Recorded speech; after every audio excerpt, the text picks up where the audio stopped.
Oedipus চরিত্র কে করবে তাই নিয়ে একটা দ্বন্দ্ব শুরু হলো।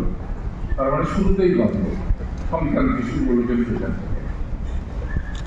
কে করবে, এই কে করবে ইডিপাস, এই কে করবে করতে করতে দুই ভাগ। রাষ্ট্র আমাদের কখনোই পাশে দাঁড়ান নেই, নাটকের পাশে না। সাবেক স্বৈরাচার সরকার যেমন দাঁড়ান নাই, মাঝখানে অন্তর্বর্তী সরকারও দাঁড়ান নাই, বরং তারা নাটকে বন্ধ করে দেওয়ার অপচেষ্টা করেছিলেন। আমরা প্রত্যাশা করছি এই সরকারের বোধোদয় হবে যে এই নাটকের পাশে দাঁড়ানোর জন্য আমরা সেইখানে থাকতে চাই। নাগরিক নাট্য সম্প্রদায়ের যে অগ্রযাত্রা সেটা শুরু হয়েছিল বুয়েট থেকে। আয়াত ভাই কিন্তু বুয়েটের ছাত্র এবং ইরাম ছিল বুয়েটের শিক্ষক, এবং বুয়েটে অনেক কর্মকাণ্ড হয়েছে।